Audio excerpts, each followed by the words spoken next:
আগামী রাষ্ট্রনায়ক বাংলাদেশের প্রধানমন্ত্রী মুসলিম মিল্লাতের নেতা রেডি থেকে যে কোনো মুহূর্তে ডাক চলে আসবে, যার যা আছে তা নিয়ে নেমে যেতে হবে। কারণ বাংলাদেশে 53 বছর দেখেছি তন্ত্রমন্ত্র দিয়ে এদেশের মানুষের অধিকার আদায় হয় নাই, ন্যায় ইনসাফ প্রতিষ্ঠিত হয় নাই, এদেশের মানুষের ইজ্জতের হেফাজত হয় নাই, এদেশের মানুষের অধিকার হেফাজত হয় নাই, বরং উল্টা দেখেছি গণতন্ত্রের স্লোগান লাগিয়ে যারাই আমাদের মাথার উপরে এসে বসে তারা হয় গমসুর, না হয় তেলসুর, না হয় ডালসুর, না হয় লুচ্ছা। ঠিক কিনা বলে? এজন্য 53 বছরের পরে এখন নতুন স্লোগান হতে হবে, তন্ত্রমন্ত্রের দিন শেষ, খেলাফতের বাংলাদেশ। আর কোনো কথা নাই। আগামীর বাংলাদেশ চলবে কোরআন দিয়ে, আগামীর বাংলাদেশ চলাবে আলেম উলামারা, আল্লাহর কোরআন দিয়ে। আলেম উলামারা দেশ চালানোর জন্য যদি ডাক আসে, মাথায় কাফনের কাপড় বেঁধে, কোমরে রশি বেঁধে, যার যে অবস্থায় থাকবেন সেই অবস্থা থেকেই কে জুয়ান, কে বুড়া, কে বৃদ্ধ, কে নারী, কে পুরুষ ভেদাভেদ করার সময় নেই, সকলকেই রাজপথে নেমে যেতে হবে। ঠিক কিনা বলেন? তৈরি থাকবেন তো ইনশাআল্লাহ? তবেই মানুষের অধিকার আদায় হতে পারে। ঠিক কিনা বলেন? তারা মুহাজিরিন, এই জন্য আল্লাহ বলেন ইন কুনতুম তুহিব্বুনাল্লাহ ফাত্তাবিউনি ইউহিব্বুকুমুল্লাহ। ও দুনিয়ার মানুষ, আমি আল্লাহকে যদি রাজি আর খুশি করতে চাও, তোমার প্রত্যেকটা কাজে আমার রাসূলের আনুগত্য করো। এজন্য ওযুর মধ্যে রাসূলের আনুগত্য, নামাজের মধ্যে রাসূলের আনুগত্য, ঠিক তেমনি ভাবে প্রত্যেকটা ইবাদতের মধ্যে আমার রাসূলের আনুগত্য আছে। বন্ধুরা আবার ঠিক তেমনি ভাবে উম্মতের আরেকটা আনুগত্য আছে, যেটা হচ্ছে আল্লাহর রাসূলের আনুগত্য, আল্লাহর জমিনে আল্লাহর দ্বীন প্রতিষ্ঠা করা। ঠিক কিনা বলে?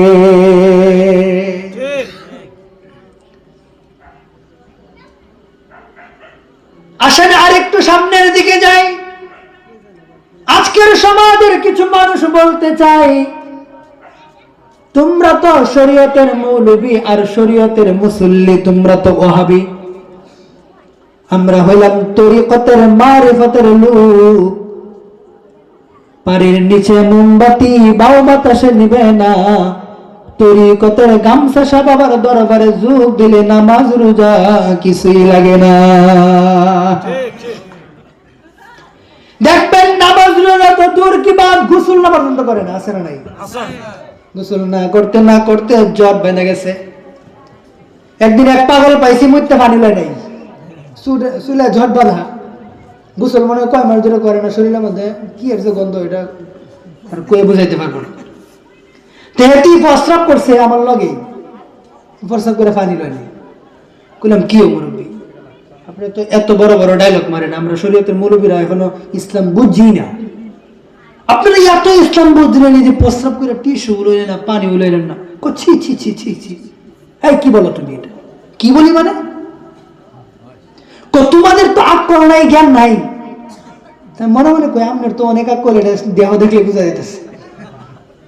আচ্ছা ভালো কথা, আমার আকল নাই, জ্ঞান নাই, তোমার আকল জ্ঞান আছে, কি কইবা সামনেটা কও।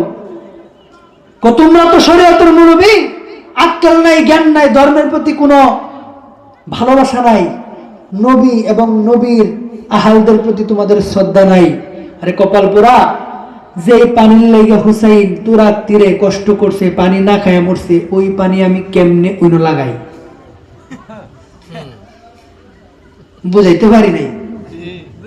দেখেন আপনি ওয়াজ কেমন, এই দিন কোনটা মোবাইল বাজাইতেছে, নাটকের শব্দ হইতেছে, ওই মসজিদে বই হইতেছে নাকি? এটা ধরে যাও, আজকে কাটতে দিব মাথা। কিন্তু বই বাজাচ্ছে, ওয়াজ চলতেছে, মোবাইল দাম কি দেশে কি কাজটা হইতো? কোন সমাজ নষ্ট হয়ে গেছে, বললাম না আগে যে এখন আর এই সমাজ এভাবে ওয়াজ টোজ করে সোজা হবে না। এখন মামুনুল হককে প্রধানমন্ত্রী বানায়া কোরআনের শাসন ব্যবস্থা কায়েম করে পিড়ায় পিড়ায় সমাজ ঠিক করতে হবে। ঠিক না?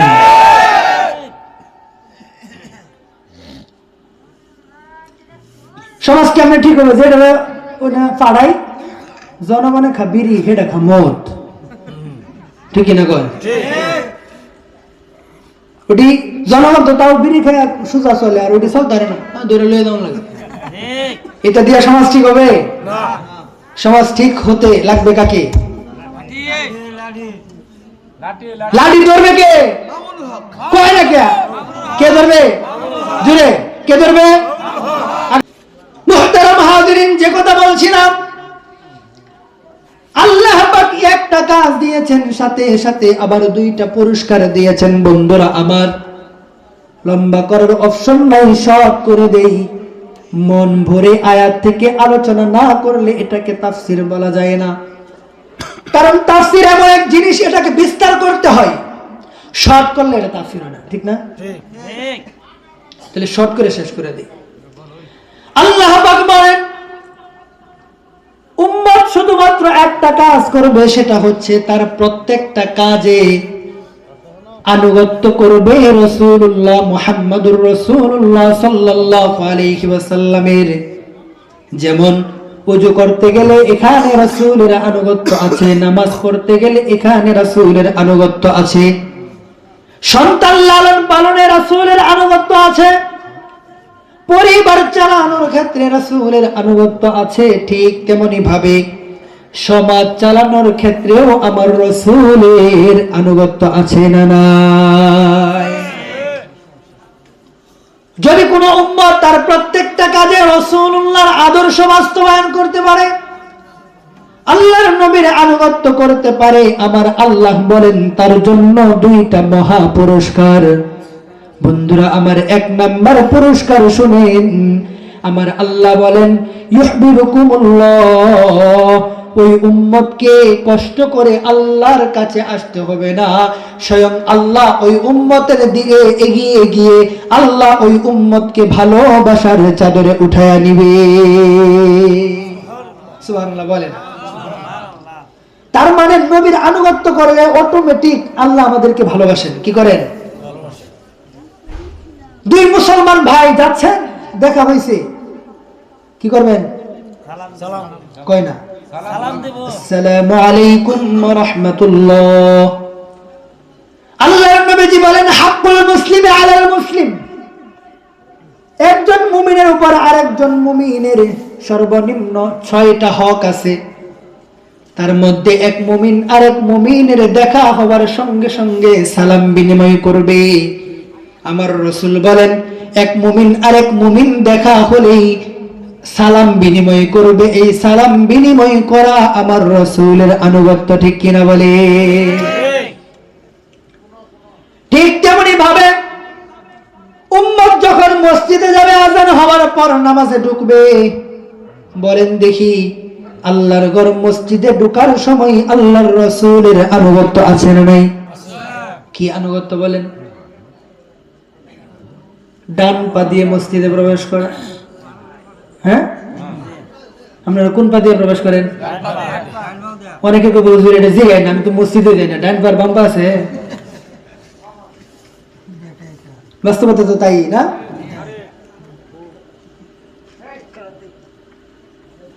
তো মসজিদে যাওয়ার ক্ষেত্রেও আল্লাহর রাসূলের আনুগত্য আছে। আপনি ডান পা দিয়ে মসজিদে ঢুকলেন মানে আপনি মনে হয় বুঝেন নাই। আমার রাসূল বলেন কানা মাই ফিল জান্নাহ, যে আমার সুন্নত অনুসরণ করে, আমার আনুগত্য অনুসরণ করে ডান পা দিয়ে মসজিদে ঢুকলো, সে তো মসজিদে ঢুকলো না, কানা মাই ফিল জান্নাহ, আমি রাসূলের সঙ্গে আল্লাহর জান্নাতে ঢুকে গেল। আমার কথাটা রাসূল বলেন মান আহাব্বা সুন্নতি ফাকাদ আহাব্বানি ওয়া মান আহাব্বানি কানা মাই ফিল জান্নাহ। যে ব্যক্তি আমার সুন্নতকে ভালোবাসলো সেজন্য আমি রাসূলকেই ভালোবাসলো, আর যে আমি রাসূলকে ভালোবাসলো আমি আমার সেই উম্মতকে ছেড়ে আমার জান্নাতে যাব না, ওই উম্মতকে আমার সাথে নিয়ে আল্লাহর জান্নাতে ঢুকে যাব। এজন্য উম্মত যখন রাসূলের আনুগত্য করে তখন আল্লাহ বলেন উম্মত ও আমার বান্দা বান্দি, কষ্ট করে আমি আল্লাহর কাছে আসার প্রয়োজন নাই, আমার রাসূলের আনুগত্য করেছো তো আমি আল্লাহ খুশি হয়ে গেছি, আমি আল্লাহই তোমাকে আমার ভালোবাসার চাদর দিয়ে আবৃত করে নিলাম। এক নম্বর পুরস্কার, উম্মত যদি রাসূলের আনুগত্য করে আল্লাহ তারে ভালোবাসে। এখন বলেন আল্লাহর ভালোবাসা আমরা কে কে চাই? সবাই চাই। তাহলে আল্লাহর ভালোবাসা পেতে হলে কি করতে হবে? বুঝেন না, সবাই বলেন রাসূলের সুন্নত না, আনুগত্য। রাসূলের আনুগত্য প্রত্যেক কাজে রাসূলের আনুগত্য। আপনারা খাইছেন? কে খান নাকি? এই মিনাজকো খাবো নাকি? তোমার আমরা দায়িত্ব দিলাম না, ওই তো শেষের দিকে।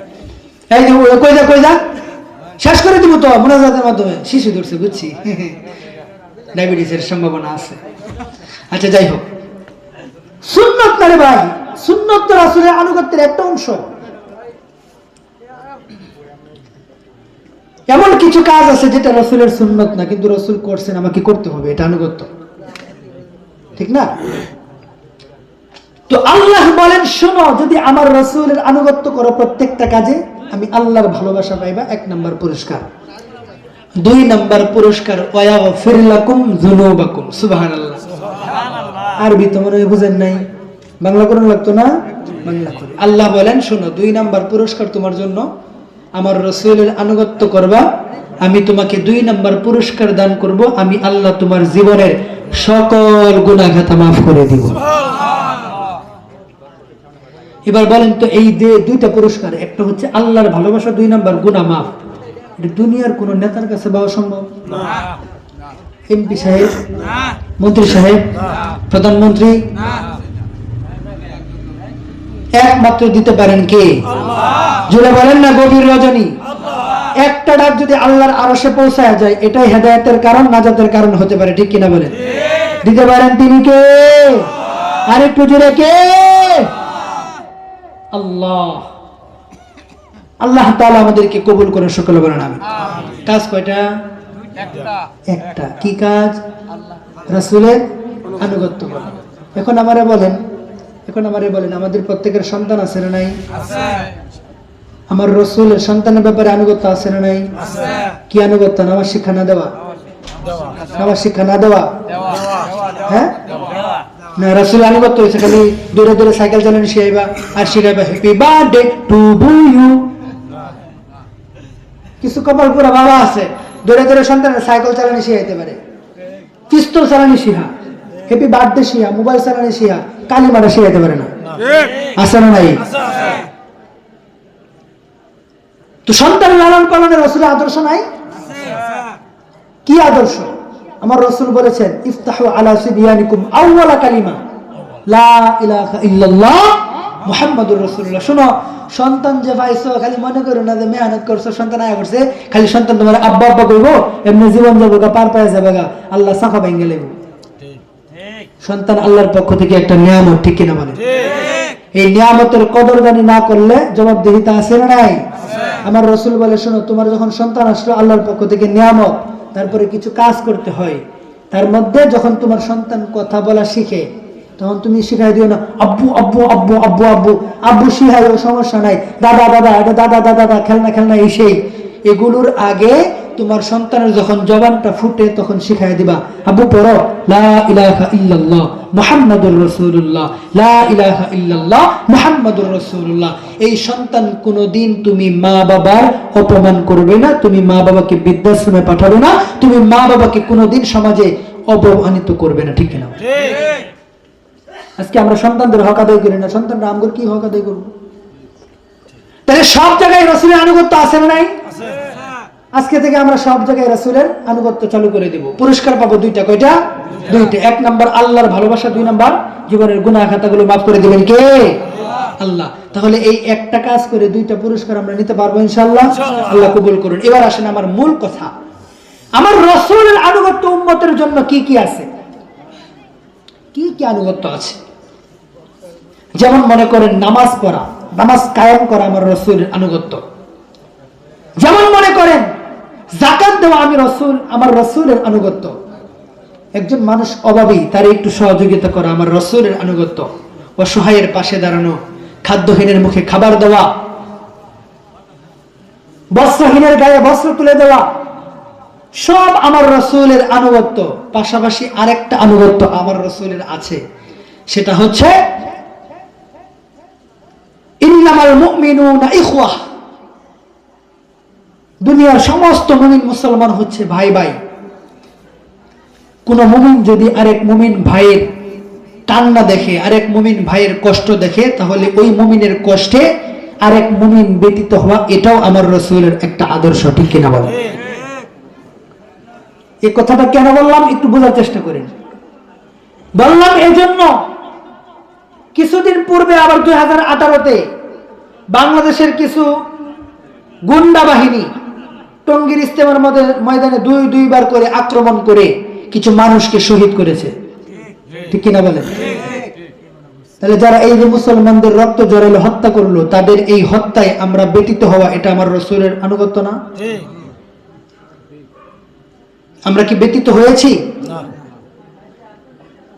হ্যাঁ, ব্যতীত হয়েছে সবাই, কিন্তু ব্যতীত হওয়ার পরেও কিছু কাজ করতে হয়। যে কাজটা করবেন, সামাজিক ভাবে সমস্ত গুন্ডাদেরকে বয়কট করবেন। বাংলাদেশে তাবলিগ চলবে, কিন্তু কোনো গুন্ডালি চলবে না, ঠিক কিনা? আমরা তাবলিগ করব আলেমদের সঙ্গ থেকে, কোন অস্ত্রওয়ালা, গুন্ডাওয়ালা, লাঠিওয়ালা, তাদের সাথে আমরা তাবলিগ করব। এক নাম্বার। নাম্বার 2, আমাদের দেশের সীমানা পেরিয়ে কিছু মানুষ আজকে কাশ্মীরে নির্দ্বিধায় আমার আপনার ভাই বোন মা বাবাদেরকে হত্যা করছে। ফিলিস্তিনে আমার আপনার মা বাবা ভাই বোনদেরকে রক্ত জড়াইতেছে। ইরানে, তুরানে, আফগানে, বিভিন্ন জায়গায় গোটা দুনিয়ার জালেমরা ঐক্যবদ্ধ হয়ে পৃথিবীর দিগান্তে মুসলমানদেরকে হত্যা করে মুসলমানদের রক্তে জমিনকে রঞ্জিত করছে। বলেন দেখি, তাদের এই হত্যা, তাদের এই রক্ত দেখে গোটা দুনিয়ার সমস্ত মুসলমানদের কি বসে থাকা যায়? আমার রাসূলের মুসলিমদের ক্ষেত্রে কি আনুগত্য নাই? কি আনুগত্য? কি আনুগত্য? আমার রাসূল তো বলে দিয়েছেন, কাজাসাতিন ওয়াহিদিন, গোটা দুনিয়ার মুসলমানেরা একটা দেহের মতো। কয়টা দেহের মতো? রাসূল বর্ণনাও করেছেন কেমন? ইনিশতাকা আইনুহু ফা ইনিশতাকা কুল্লুহু, ইনিশতাকা রাসুহু ফা ইনিশতাকা কুল্লুহু। একটা দেহের যেমন চোখ একটা অংশ, মাথা একটা অংশ, পা একটা অংশ, দেহ একটা অংশ। একটা মানুষ যখন চোখে ব্যথা পায়, তার সারা শরীর ব্যতীত হয়ে যায়। মাথায় ব্যথা পেলে সারা শরীর ব্যতীত হয়ে যায়। ঠিক তেমনি ভাবে পৃথিবীর আনাচে কানাচে, প্রান্তে প্রান্তে, যেখানেই কোন মুসলমানের রক্ত ঝরলে আরেক মুসলমান যেখানেই থাকুক তাকে ব্যতীত হতে হবে, ঠিক কিনা বলেন? এই জন্য আপনাদের কাছে আমার সর্বশেষ বার্তা, গোটা দুনিয়ার সমস্ত মুসলমানেরা একটা দেহের মতো। আমার রাসূল বন্ধন দিয়ে গেছেন, ইন্নামাল মুমিনুনা ইখওয়া, আল মুসলিমু আখুল মুসলিম। মুসলমান ভাই ভাই, ভাই ভাই যেমন অধিকার আদায়ে আমার রাসূলের আনুগত্য আছে, ঠিক তেমনি মুসলিম ভাইদের অধিকার আদায়েও আমাদের রাসূলের কিছু আনুগত্য আছে। সেই আনুগত্য থেকেই হয়তো আপনারা মানুষ কম, কিন্তু মানুষ কম হলেও আমার কিচ্ছু যায় আসে না। হয়তো অনেকে বাহির থেকে শুনছেন, হয়তো মা বোনেরাও শুনছেন। আমি গোটা বাংলাদেশে এই কথা বলে বেড়াচ্ছি, সকলের কাছে এই প্রস্তাব আমি রেখে যাচ্ছি, সকলের কাছে এই বিষয়টা আমি ক্লিয়ার করছি যে এখন সময় এসেছে পৃথিবীর দিগান্ত থেকে আস্তে আস্তে করে বিভিন্ন জালেমরা পালাতে বাধ্য হচ্ছে, ঠিক কিনা বলেন? সিরিয়ার জালেম পালিয়েছে, আফগানিস্তানের জালেম তো ফিটনা খায়া ফালাইছেই, জামা কাপড় চোর খুলে গেছে, শ্রীলঙ্কার তো ল্যাংটা হয়ে ভাগছে, আর বাংলাদেশের গুলো তো ইঁদুরের গর্ত উপায় নাই, ঠিক কিনা বলেন? এখন আমাদের পার্শ্ববর্তী দেশের দাদা বাবু বসে বসে সেখানে মসজিদ ভাঙে, বাবরি মসজিদ ভাঙে, মুসলমানদেরকে হত্যা করে, আর আমাদেরকে সম্প্রীতির সবক দেয়। আর আরেক জালেম, পৃথিবীর জালেম, সেই ইসরায়েল 200 কোটি মুসলমানের প্রথম কিবলা মসজিদে আকসা রাক্ষসের মতো দখল করে রেখেছে, নিষ্পাপ শিশুদেরকে মারছে, আমার মা বোনদের ইজ্জত গুলো লুণ্ঠন করছে, আমার মুসলমান ভাইদের রক্ত ঝরাচ্ছে। এজন্য আমি আজকে গোটা দুনিয়ার মুসলমানদেরকে বলি, গ্রামে গঞ্জে শহরে বন্দরে মুসলমানদেরকে বলে যাচ্ছি, শোনো, তোমার আমার ভাই বোন, শুধু তোমার আমার মায়ের গর্ভ থেকে যারা এসছে শুধু তারাই নয়, তোমার আমার কিছু ভাই এখনো কাশ্মীরে আছে, তোমার আমার বোন সেই ফিলিস্তিনেও আছে, তোমার আমার মায়ের ইজ্জত নষ্ট হচ্ছে, সে সমস্ত জালেমেরা দেদারসে তোমার আমার সন্তানদেরকে হত্যা করছে, মুসলমান ভাইদের রক্ত ঝরাচ্ছে, আল্লাহর ঘর মসজিদগুলো ভেঙে গুড়িয়ে দিচ্ছে, মন্দির বানাচ্ছে, তোমার আমার মা বোনদের ইজ্জতগুলো লুণ্ঠন করছে। এখন সময় এসেছে গোটা দুনিয়ার সকল মুসলমানদেরকে হাতে হাত রেখে, আর কোন স্লোগান নাই, এখন অস্ত্র ধরে আমার রাসূলের আনুগত্য জিহাদের পথে অগ্রসর হয়ে আল্লাহর জমিন থেকে জালিমদেরকে পৃথিবী থেকে চিরতরে বিদায় করে দিতে হবে, ঠিক কিনা বলেন? এখন সময় এসেছে আমার মা বোনদের ইজ্জত রক্ষা করার জন্য জিহাদের পথে আমাদেরকে আগাবার, ঠিক কিনা বলেন? মুখের স্লোগানে আর এগুলো বাজান, কেউ মনে করেন না যে হুজুর মনে মাইক গরম করার জন্য বলছে, কলিজা ফাইটা কথা বলতেছি। সারা দেশে সবাইকে বলার চেষ্টা করতেছি, ছোট ভাই বড় ভাই মা বাবা দাদা দাদি সবাইকে বলতেছি, আজকে আমার আপন একটা বোনকে যদি এভাবে ধর্ষণ করতো আমি ঠিক থাকতে পারতাম না, তারাও তো আমার ভাই বোন, ঠিক কিনা বলেন? একটা পশু মরলে আর একটা পশু বুঝে না, তারপরে ওই পশুর লাশের পাশে কন্দন করে, ঠিক কিনা বলেন? আজকে মুসলমান, নামদারি মুসলমান, মুসলমান হত্যা হয়, তার চোখে পানি ঝরে না, কলিজায় ব্যথা লাগে না, মসজিদ ভেঙে মন্দির বানায় কষ্ট লাগে না। উল্টা কিছু কপাল পোড়া মুসলমান এমন আছে, বঙ্গবন্ধুর নিয়ে কিছু কইলে কয় মাথা খারাপ হয়ে যা, রাজপথে নেমে পড়ে। জিয়াউর রহমানকে নিয়ে কিছু বললে কয় মাথা খারাপ হয়ে যা, আমার নেতার জন্য প্রয়োজনে জীবন দিব। কপাল পোড়া, তোর ভাই বোনের রক্ত ঝরে ইজ্জত লুণ্ঠন হয়, কোনোদিন মাথা গরম হয় না, তুই হাসরের মাঠে ধরা খাবি, ঠিক কিনা বলেন? এজন্য আমার সর্বশেষ বার্তা দুইটা বিষয়ে সজাগ থাকবেন। এক নাম্বার, আমরা যেহেতু বাঙালি, আগামীর বাংলাদেশে কোনো তন্ত্রমন্ত্র চাই না। অনেক দেখেছি আগামীর বাংলাদেশে কোরআনের শাসন ব্যবস্থা কায়েম করার জন্য যেভাবে পারি আমরা প্রস্তুত থাকবো, ঠিক আছে ইনশাআল্লাহ? আল্লাহ কবুল করুন। আর দুই নাম্বার, যদি বৈশ্বিক পরিস্থিতিতে যে কোনো মুহূর্তে যে কোনো সময় ডাক চলে আসে আমার মুসলমান ভাইয়ের জীবন বাঁচাতে, আমার মুসলমান মা বোনদের ইজ্জত রক্ষায়, বাবরি মসজিদকে পুনরায় আবার পুনঃস্থাপিত করার জন্য, আর 200 কোটি মুসলমানের প্রথম মসজিদে কিবলা মসজিদে আকসা, মুসলমানের প্রথম কিবলা, সেই মসজিদে আকসা ইসরায়েলের জালেমদের হাত থেকে মুক্ত করার জন্য যদি ডাক এসেই যায়, গাজওয়ায়ে হিন্দের তামান্না নিয়ে, হাতে তলোয়ার নিয়ে, জিহাদের তামান্না বুকে নিয়ে, মায়ের কাছ থেকে বিদায় নিয়ে, বিবাহিতরা স্ত্রীর কাছ থেকে বিদায় নিয়ে ইনশাআল্লাহ আমার রাসূলের আনুগত্য প্রদর্শিত করব, সেই রণাঙ্গনের দিকে ছুটে যাব, হয়তো শহীদ না হয় গাজী, কিন্তু আল্লাহর জমিনে জালেমদেরকে উচিত শিক্ষা দেওয়ার জন্য আমাদের তৈয়ার থাকতে হবে, ঠিক কিনা বলে? আল্লাহ পাক কবুল করুন, সকলে বলি আমিন। মুহতারাম হাজিরিন, আমার আলোচনা এখানেই রাখছি। আল্লাহ পাক যদি আবারও কোনোদিন তৌফিক